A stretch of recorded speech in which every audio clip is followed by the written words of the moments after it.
who of all people know about my meeting with the FBI back in 1997? It was a month or two after the Phoenix Lights event, the celebrated Phoenix Lights sighting.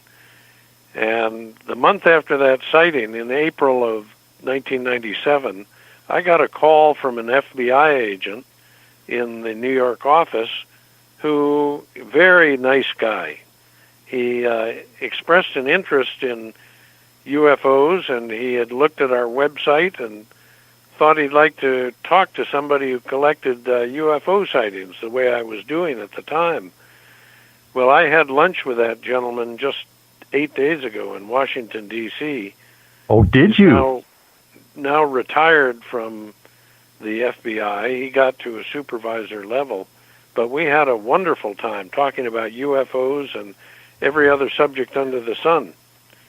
So, wow, and this was just during your last trip to the East Coast when you had your reunion. Is that what it was? This was on the 24th of August, just 8 days ago. So, wow. I know you probably have some security oath issues here, but is there anything that you can relate to our listeners? What this retired FBI agent told you? Well, we talked about every subject you can imagine.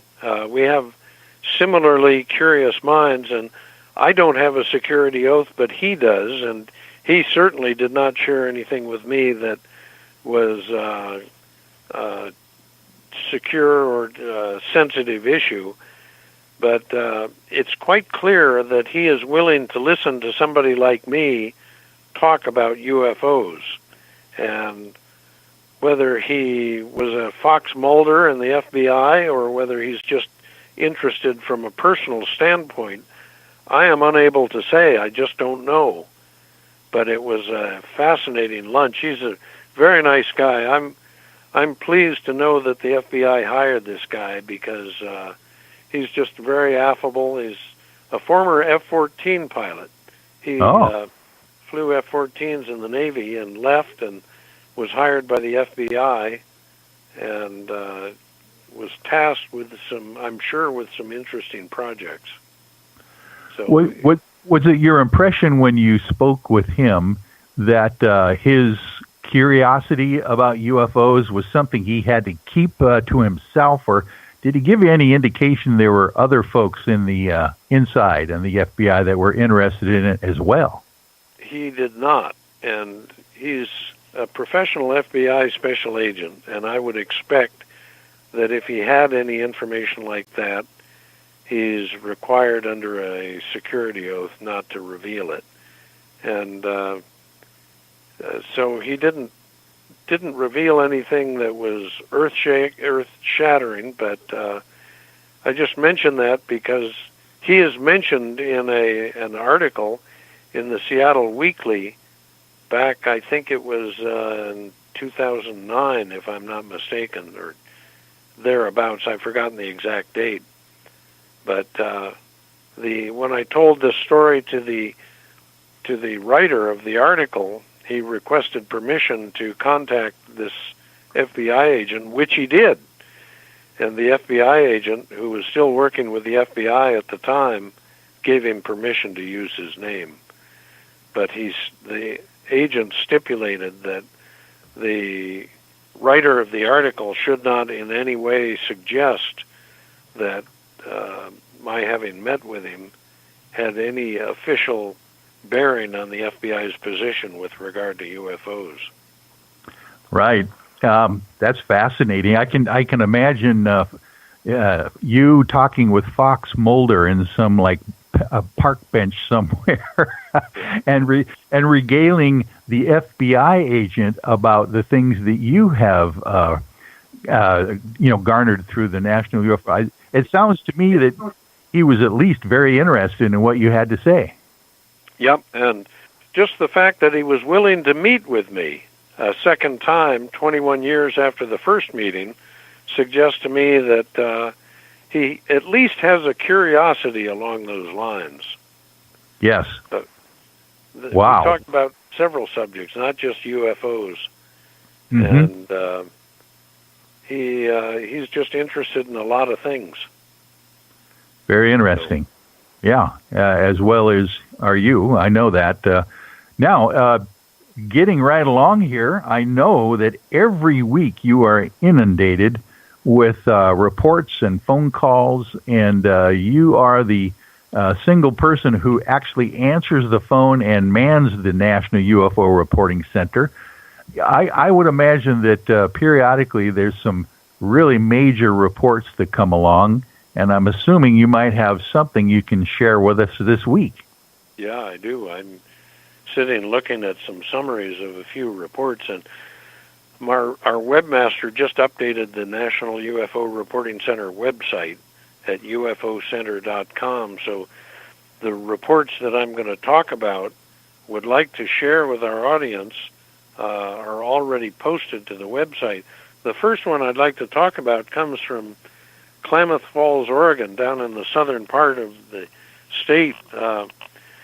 Gentleman writes that at 1:35 in the morning on the 25th of August, which was a Saturday, he was awakened apparently from a sound sleep by a sound that at first he thought was a helicopter.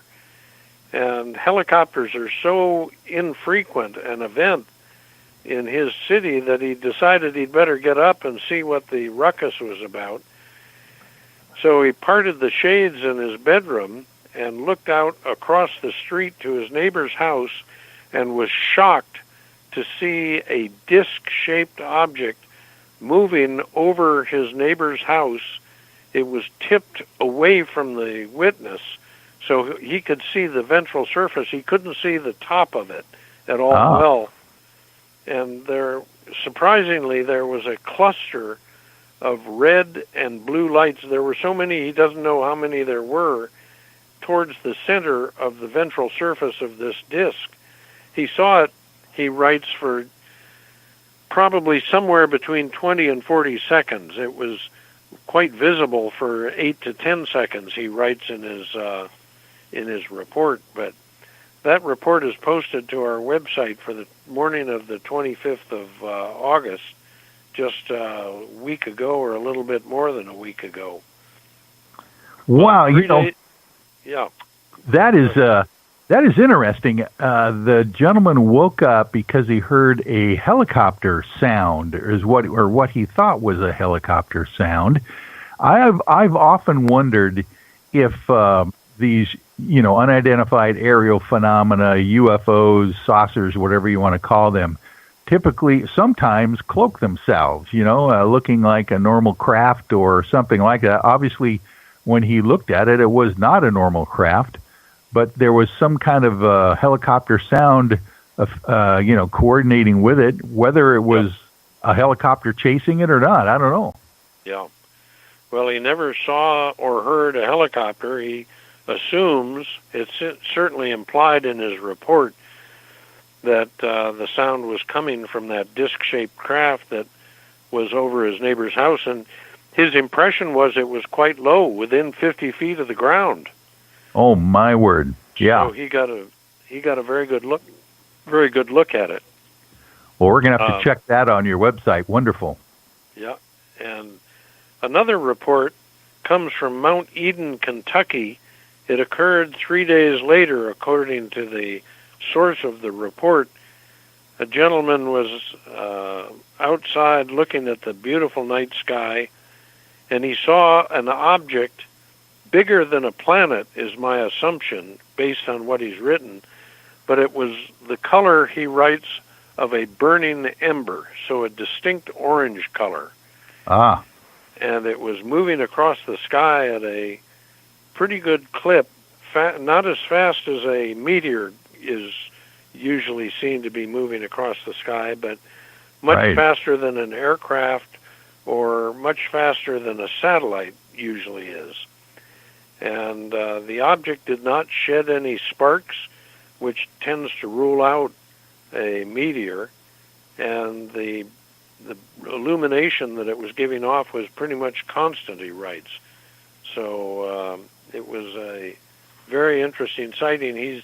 He also adds that he's a veteran of the U.S. military, retiree, I gather, and is familiar with virtually every category, every type of aircraft in the U.S. military arsenal. So he was baffled by what he saw. Very interesting report. Well, that must have really impressed him as a military man, and obviously enough to send in a written report to the National UFO Reporting Center. So it's got to be something very dramatic that he saw that night. And isn't it true that you are mentioning the idea that orange fireballs seem to be one of the most cited aerial objects currently? That is certainly the case, Michael, and it is a phenomenon I can almost date when it began. It was late May of 2012, and if any of our listeners would like to check on my data, they can go to the website at ufocenter.com and just go through the reports starting in early 2012, and they will see how they just seem to come out of nowhere. In late May, I remember one particular report. I may have cited it on an earlier appearance on Night Dreams Talk Radio about a St. Louis police officer on the 1st of June 2012 was driving on an interstate highway, I think Interstate 55, driving to the south away from St. Louis, Missouri, and he saw an estimated 20 or 30 of these orange objects streaking across the sky from west to east, that is, from his right to left in front of him. He and his wife saw them, and I believe I'm correct in saying that those objects were so dramatic that they caused or contributed to a automobile accident on the freeway. So, oh my word. And the next day, June 2nd, again, we're talking the year 2012, there were two very similar sightings on the Columbia River, very close to where you've broadcast from. I've forgotten the name of the park, but two groups of women saw separate clusters of orange lights. Beacon Rock State Park, I think it is. Out east of Vancouver, Washington. So, and wow. I estimate that I've received somewhere between 20,000 and 30,000 reports of red, orange, yellow, amber, or gold clusters of lights in the subsequent 6 years, over the last 6 years. Yeah. Which, in reality, that is just a relatively new phenomena that seems to be growing, and it almost reminds me of that old War of the Worlds broadcast, when they pretended, on that broadcast that the Martians were actually landing around the planet, and all of a sudden they started popping up in small towns all across the United States, fictitiously, of course, and it scared the heck out of people. But the idea being that they initially started just looking at these orange kind of lights that were like in the sky and coming from the Mars surface. It's strange why something new like that would be happening in the field of ufology, with the idea that orange fireballs are replacing the old saucers and that kind of thing. I don't know what's happening. It's fascinating. I don't either. And the phenomenon is being reported to the Mutual UFO Network, and it won't be long before the UFO I Team is getting its share of those reports, if you haven't started already. Perhaps you have, but... Yes, indeed we have. In my opinion, it is the most salient feature of ufology today, is those reports. So, and we have no idea what they are. And then, of course, relatively recently, you are getting sighting reports of actual entities on the ground that can't be explained as well. That's really crazy. Yeah. I've just got